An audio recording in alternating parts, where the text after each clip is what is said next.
تو یہ بات آپ کے سامنے، یہ بعض مفسرین نے ذکر کی ہے، یہ معنی ذکر کیا ہے، تو میں نے آپ کے سامنے اسے پیش کر دیا ہے۔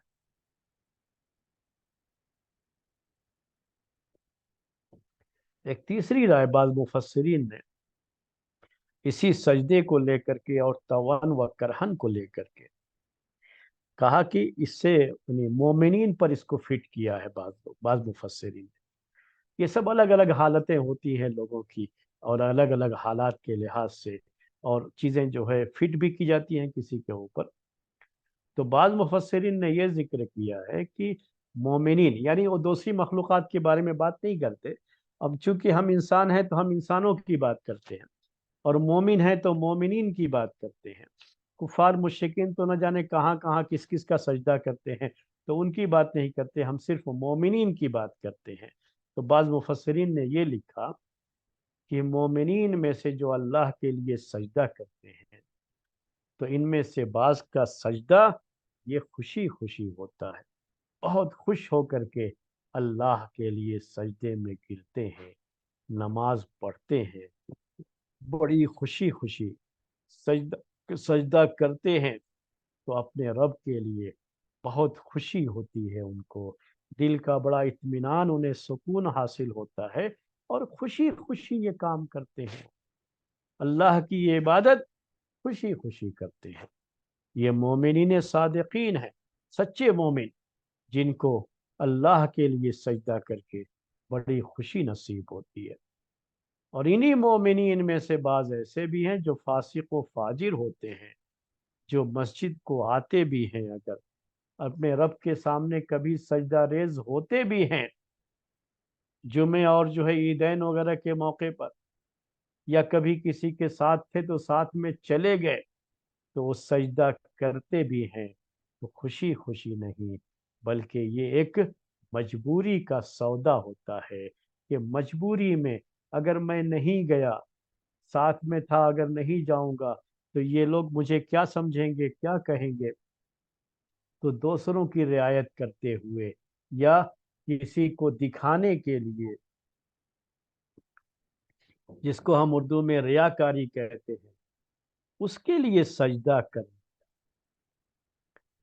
تو اس میں سجدے میں اس کو خوشی نہیں ملتی ہے۔ ناپسند کرتے ہوئے بھی اس طرح سے سجدے میں جانا پسند نہیں تھا، پسند نہ ہونے کے باوجود بھی سجدے میں گیا ناپسند کرتے ہوئے، تو یہ ان مومنین کے لیے جو مومن تو ہیں لیکن اس کے باوجود بھی وہ نمازیں نہیں پڑھتے، تو سجدہ نہیں کرتے، سجدے میں نہیں جاتے، اگر کبھی مسجد کا رخ کر لیا ہے تو مجبوری میں سجدہ کرتے ہیں، اس لیے سجدہ کرنا ان کو پسند نہیں ہوتا۔ تو بہرحال یہ جو ہے اس ٹکڑے کا یہ معنی میرے بھائیوں، مفسرین نے اس طرح کے معنی ذکر کیے ہیں، وہ ساری باتیں میں نے آپ کے سامنے پیش کر دی۔ اب اس کے بعد آخر میں وَالظِّلَالُ بِالْغُدُوِّ وَالْآصَالِ، یہ آخری پوائنٹ ہے اس آیت کے تعلق سے، کہ اور ان کے سائے، ظلالہم عربی زبان کے لحاظ سے کیا ہے، یہ جو ترتیب ہے، جو لوگ عربی جانتے ہیں اس کے لیے یہ تھوڑی سی بات پیش کر رہا ہوں، بیچ بیچ میں کچھ تھوڑی سی باتیں ان کے لیے بھی پیش کرتا ہوں جو عربک لینگویج سے جانکاری اس کی رکھتے ہیں اور جانتے ہیں، کہ تون و کرہن کے بعد کیا، وَظِلَالُهُمْ، تو یہ واو عربی زبان میں اس کو واو عاطفہ کہا جاتا ہے، عطف ہے یہ۔ تو ظلال یہ کس پر عطف ہے، للہ یسجد من فی السماوات، من یہ اس میں موصول ہے، اور یہ فاعل ہے من، یسجدو کا فاعل ہے یہ، اور اسی من پر ظلالہم عطف ہے، یعنی تو سجدہ کرنے کی جو نسبت من کی طرف کی گئی ہے وہی نسبت ظلال کی طرف بھی ہوگی، یہ بھی فاعل ہے، تو معنی کرتے ہوئے کیا ہوگا، وَلِلَّهِ يَسْجُدُ ظِلَالُهُمْ، یعنی آسمان و زمین میں پائی جانے والی ساری مخلوقات اللہ کا سجدہ کرتی ہیں، اور صرف اللہ کے لیے سجدہ کرتی ہیں، اور ان مخلوقات کے سائے بھی